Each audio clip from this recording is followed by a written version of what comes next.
Welcome to the Legacy All-Stars podcast. We feature inspirational stories from people who dedicate themselves to helping others.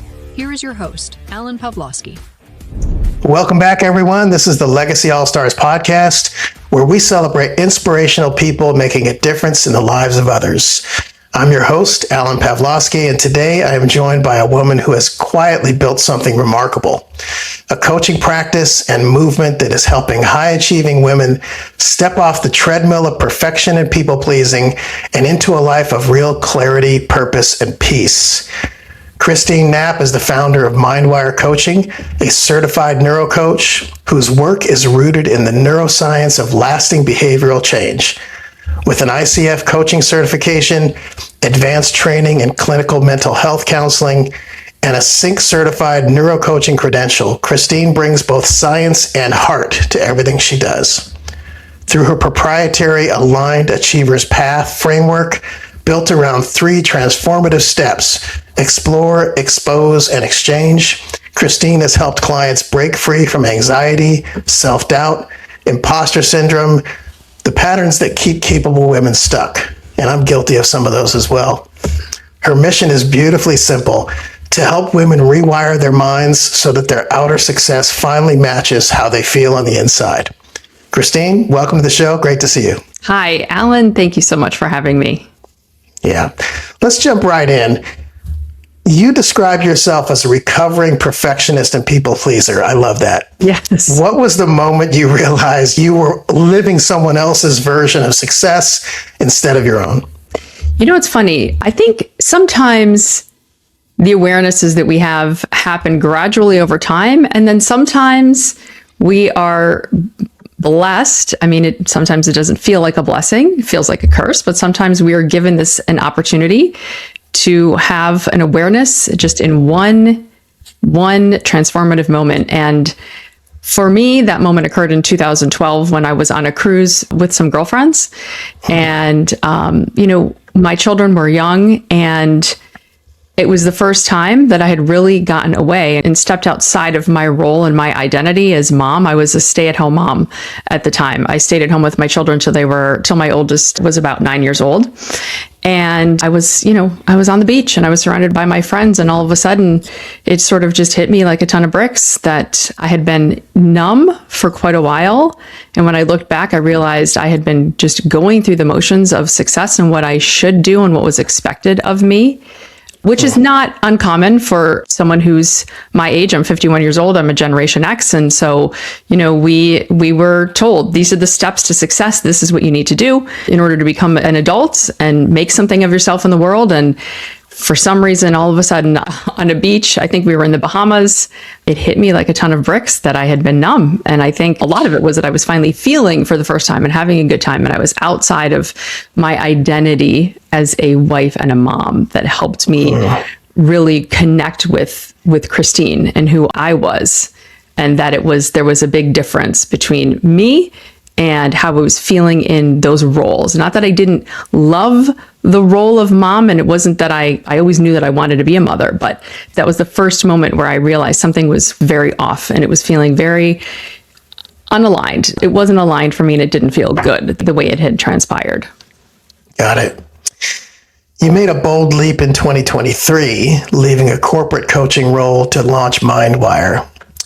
What gave you the courage to bet on yourself? And that's a big question I've asked many people on this show. But Yes. What gave you the courage to bet on yourself? So for this, my decision occurred after a series of transformational experiences that I had.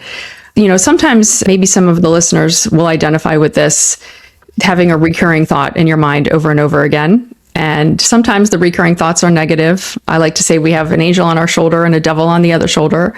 The angel's saying, hey, you can do this. The devil's, a result of a lot of automatic negative thoughts and past programming. But for some reason, when I was in my corporate job, one of my recurring thoughts over and over was, Christine, what if you spent even half the amount of time building your own dream as you did building the dream of this organization? What could you create if you spent even half this amount of time building what you want to do?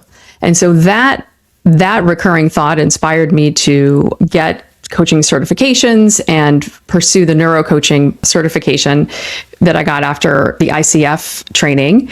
And through that training, that transpired out of a desire to help business owners get out of their own way, I started that training to help others, but ultimately I benefited immensely because when I was receiving the neurocoaching, that's when I realized that I had some major limiting beliefs that were rolling around in my subconscious that were preventing me from taking the step that the recurring thought was showing up every day saying, what could you do if you spent just half the amount of time?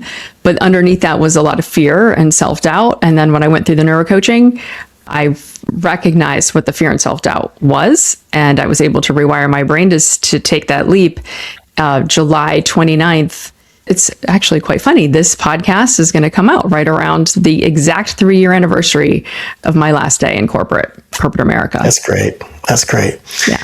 You also had a background as a magazine publisher. How did that background, where you helped others with their mindsets, first open your eyes to the power of belief in shaping results? So the corporate job that I walked away from was within a franchise, and it was a franchise that I started in 2014. I started my own local magazine, and I followed the path and the prescription and the processes that the franchise gave to us and trained us on. And I succeeded quickly. And I was very early on, within just a few months of joining that franchise, was asked to coach other franchise owners. And, that was a very transformative process for me, because when I started the publication, I knew that I needed to create an income for myself, because I was moving from being a stay-at-home mom to ultimately supporting myself. And so for me at that time, failure was not an option. And that belief, that identity that failure is not an option, I have to succeed at this, because this, publishing my own magazine for this particular organization, was also going to give me the freedom and the flexibility that I needed with my time in order to raise my young children, because I didn't want to miss out on important occasions.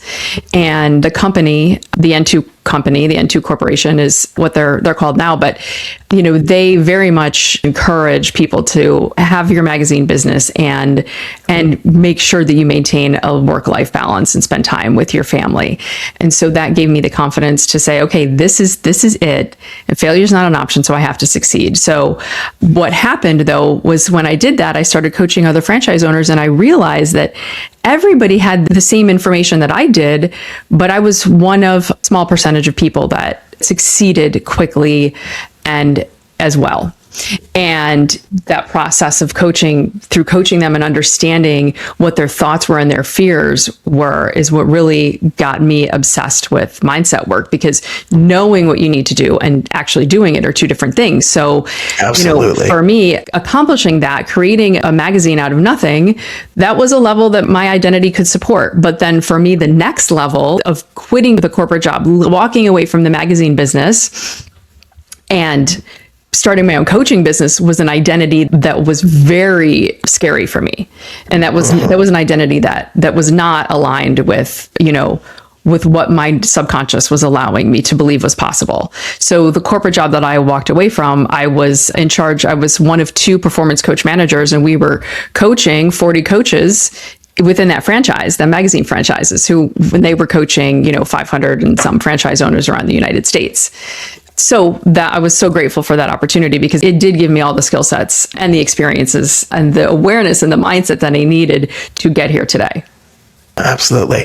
Walk us through what neurocoaching is and why the brain plays such a central role in whether high achievers actually reach their potential. Yes. So neurocoaching is essentially coaching that's grounded in neuroscience. There are a lot of coaches out there and coaching on a lot of different things. The coaching industry is not regulated, so anyone can give themselves a label of coach. And so I do like to definitely differentiate my work by focusing on the neuroscience part of it, because I went through a lot of training in order to understand how the brain works and to help my clients understand how their brain works, because, there's a lot of little hacks and tools and techniques that we can implement to achieve goals. You know, you've heard of SMART, set your goals, make them smart, but I can't tell you how many people I worked on SMART goals with that didn't achieve those goals, right? And it wasn't anything that was wrong with them personally. It was that their brain was wired to keep them back in an old identity. And so neurocoaching is grounded in neuroscience. The foundation of everything I do is that 95% of our decisions, actions, and behaviors originate from our subconscious programming. So that programming was also largely put in place before the age of 7. And you know, by the age of 12, your subconscious is, and your brain is substantially wired by that time. So by the time you're a high achieving adult with a title and a career and everything that looks great from the outside, you're still largely running on a code that was written when you were very young. So this is why, you know, high achievers specifically, because of that word achievement, and wanting to go for the next thing is where your bad patterns, your limiting beliefs show up because you're striving. There's, you know, half the world, I would say, is high achievers and the other half are very content. And there's nothing wrong with being content, but you're not really striving to hit the next goal and wondering, why can't I do this? What is wrong with me? Why can't I stick to this schedule that I've set for myself? Why can't I stick to this morning routine? I know the morning routine is going to help me succeed. It's going to help me meet these goals that I want to achieve. So when you're trying to achieve the next level, you're operating on the same subconscious that you were raised with, and there's identities there that are keeping you stuck. But again, you don't know it until you're actually trying to achieve the next level. So neurocoaching is all about helping high achievers recognize what the patterns are, and then more specifically, what the thoughts are that are causing the patterns that are keeping them from achieving what they want to achieve next. Got it.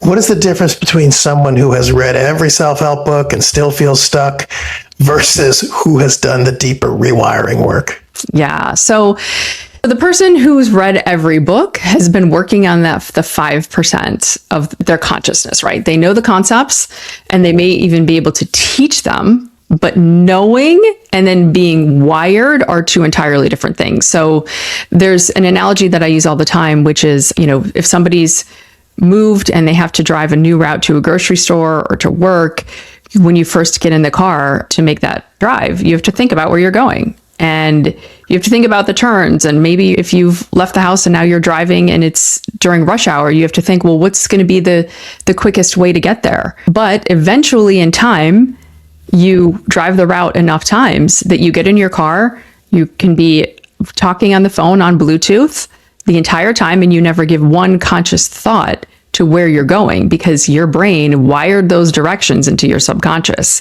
So it's that easy for something like that, right? But I like to use that example so that people can understand how your brain is constantly every day. It's rewiring. It's wiring in new thoughts. It's wiring in new directions, you know, to the grocery store. And the scary thing is that your brain doesn't know if what you're wiring is good for you or bad for you. It doesn't know if the thought that you're having over and over again, that's maybe a negative thought, is actually going to harm you in the long run. So somebody who's read all the books, again, they're working with that 5%, that consciousness, but you have to consciously remember to think positive thoughts or to think the thought that's going to help you make the decisions that will help you succeed. Whereas when you've done the work and you've rewired, it just becomes your natural state of being. You are just operating from a different subconscious that you've created. Got it. You've chosen to work specifically with high-achieving women. What patterns do you see showing up most consistently that are quietly draining them? It's interesting. I do work with a lot of high-achieving women, but I have to say that men reach out to me as well. And I speak to high-achieving women because I am a woman, and so I really understand how their behaviors and their patterns show up on a day-to-day. But men also struggle with the exact same things that I'm going to talk about here, which is I've identified what I call cognitive clogs. You know, in my work when I was coaching franchise owners, I realized there were 4 thought patterns that keep showing up over and over again. And I remember I got out like a poster board and I was just writing sticky notes and I felt like a mad scientist. And I was like, what are all these symptoms and what is this all drain? What is this all from? What is going on? What are these symptoms that are showing up? What's happening? And so the cognitive clogs are people pleasing. And it's very interesting because many people have people pleasing behaviors, and there are a lot of people who've achieved a lot of success, but still have a hard time saying no when they need to say no. And it's almost difficult for someone who's achieved a high level of success to recognize that one of the reasons they may have gotten there, especially in corporate America, is because they operate within a hustle culture, and they operate where it's expected that they work 80 hours a week instead of 40. And so they said yes and yes and yes to their bosses to climb up that ladder. But those are people pleasing. That's a people pleasing behavior, right? That is a behavior that's saying, oh, I need to make sure that my boss doesn't get upset with me. I want to get to the next level. So I'm going to sacrifice my peace, my health, my well-being, my relationships in order to do this for XYZ outcome, right? So the 4 cognitive clogs: people pleasing, perfectionism, imposter syndrome, and self-sabotage. Yeah. All right. This is a question I've been dying to ask you. Yes. Again, and bear with me. How does high functioning anxiety disguise itself as productivity? And how do you help your clients see the difference? Okay. That's a very good question. So high functioning anxiety, someone can be a very high performer, right? So it shows up as somebody who's always busy, always has a full calendar, somebody who over delivers, never misses a detail, says yes to everything because no feels almost dangerous. Like if they say no, something could fall apart. And the high functioning anxiety, where it causes problems is that your body, your cortisol starts to spike. And cortisol in itself is not a bad thing. But when you're functioning so much at such a high level where you're constantly going and not giving yourself time to truly relax, not having enough balance, you start to see it in your health. So if somebody is listening to this and they are starting to develop health problems, the chances are they've been operating at a level where their nervous system is on high alert, and they're going and they keep reinforcing an identity that is no longer serving them. And so one of the ways that I help my clients see this is when they recognize that they're being reactive. So it starts by they desire a behavior change, and before they know it, they've stepped into automatic mode. They've stepped into mode where their subconscious is driving them, and they say, I don't even know why I did that. I don't know why I said yes. I don't know why I agreed to that. That right there, that's it. You don't know why you did. Well, that's wired into your subconscious. Right. And so then we get to dig down deep and say, for every person, it's different. Why? What does that mean about you if you didn't say yes? Again, for every person, it's different. Yeah. Tell us about the Explore, Expose, Exchange framework. Walk us through what each step actually looks like and feels like for a client. Yeah. So explore is where we begin. So that's what I just touched on. So we just get curious about the individual's behaviors. And so, in my coaching, somebody who's trained as a coach in an ICF style, real coaching is not about giving advice. Not when it comes to your behavior change in your life. Like giving advice it really almost never works, especially if it's unsolicited. So I like to say I take my clients on an inner journey, and we never know what we're going to find. And it's true. A lot of ways we don't know what we're going to find when we start to uncover what the thoughts are and where those thoughts came from that are causing their behaviors. So the Explore is just, the high level overview, developing the third party self-awareness and getting curious about themselves to start to recognize the patterns and their reactions. And then Expose is where we get to dig deep and identify what are the thoughts that cause you to behave that way. And that's the neuroscience. That's the neurocoaching part of it. What are the thoughts? Sometimes people know exactly I know where I have that thought from. It came from the past. Sometimes they don't ever find out and know where the thought comes from. And that's okay too, because this is coaching, it's not therapy. So we use the past to inform the present, but we don't need to go and unpack the past and analyze the past, right? We just use the past to inform the present. How is that past belief impacting you today? And then exchange is where we start to practice wiring in a new mindsets, new thoughts, new beliefs that create a new subconscious from which they can operate. Got it. All right, this is an alignment question. I love this. What does alignment look like and feel like in real life, especially for someone who has spent years succeeding on the outside while feeling empty or anxious on the inside? That's a great question.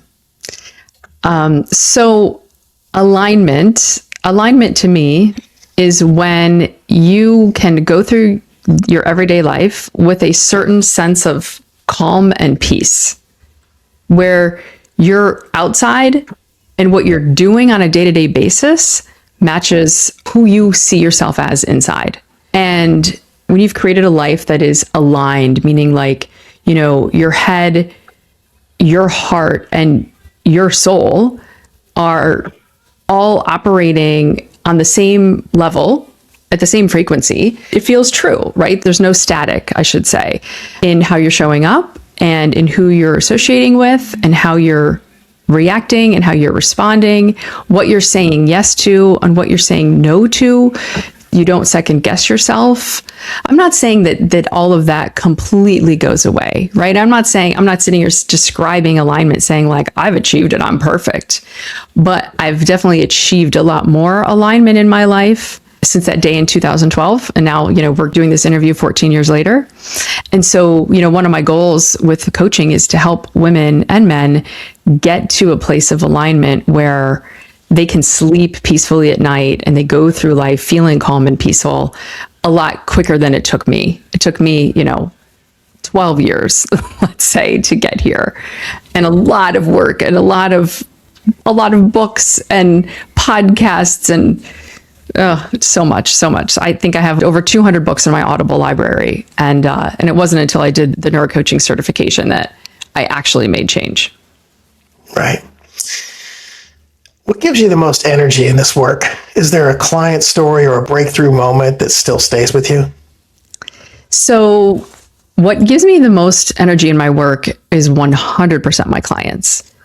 I love my clients. I really do. I know it seems like a strong word, but I love rooting for them. I love helping them see how amazing they are, because those limiting beliefs that we have, they have no business taking up space in our minds. And a lot of times the limiting beliefs, well, not only do they have no business, but they're completely untrue and unfounded. And so I love when my clients are able to start to see their brilliance and see how amazing they are when they start to own that confidently, like with a true inner confidence. And I love cheering them on. I mean, I check in with clients after a year to see how they're doing. 50% of my clients either renew with me or come back after a couple of years because they're ready for their next level. And so I'm honored to coach for everyone that I coach. And I'm honored when they come back for more. Yeah, absolutely. This wouldn't be Legacy All-Stars if I didn't ask you a legacy question. Yeah. So when you think about legacy and what you're building through MindWire, what do you hope it ultimately stands for? I hope that MindWire ultimately stands for possibility and awareness, and realizing that you have the ability to achieve anything you want. And it all starts with the thoughts you're thinking. It's a simple concept. And I don't mean to make it sound simplistic, because it's anything but simplistic, but it is simple. The process of getting there, because we're dealing with humans and human emotions, the process of recognizing what the limiting beliefs are and rewiring them, that can be challenging. It's interesting. I was coaching a woman yesterday, and in the first 3 sessions, we really narrowed in on how her fixer identity got her to where she is. But that fixer identity as a leader, as an SVP in an organization, is not going to get her where she wants to go. And now the fixer identity is holding her back. And in particular, she recognized that how much of her to-do list was revolved around her need to fix things and her identity to fix everything, and the way that shows up in the people around her, the way they ask her and come to her for things. But recognizing that if she wants to develop a team to take the company truly to the next level, she has to let go of that and encourage and coach her staff and her team to learn how to fix the problems themselves. So that like simple tweak of recognizing, hey, look, this served me to a point. And that's usually when people find me, is when they realize that their strength served them to a point and now it's holding them back. Right. Makes total sense. Yeah. All right. For a woman or a man, for that matter, listening right now who recognizes himself or herself in this conversation, but does not know where to start, what's the one thing you would say? The one thing I would say is you already know. You know that something needs to change. And you've been feeling it for a while, maybe years. You've tried things, books, podcasts, journaling, planners, and you're still here recognizing yourself in someone else's story. So that recognition, that little flutter of, yes, that's me, that's not an accident. That's your future self letting you know that you're ready. You don't have to have it all figured out. You don't have to know every step. You just have to make one decision, and everything is one decision away. We are one decision away from success, one decision away from change, one decision away from rewiring subconscious patterns that you know have been holding you back from your next level of greatness. The journey of 1,000 miles begins with a single step, right? That's right. Yeah, absolutely. Right. Christine, this has been a really great conversation. Thank you. Thank you for what you're doing at MindWire. It's more than coaching. It's liberation work. Mm-hmm. I love that. The ripple effect of one woman or man stepping into clarity, confidence, and alignment is really immeasurable. For our listeners, Christine's work is available at mindwirecoaching.com. Go explore how to begin the journey. This is Alan Pavlosky signing off for Legacy All-Stars, where people and legacies are built from the inside out. See you next week.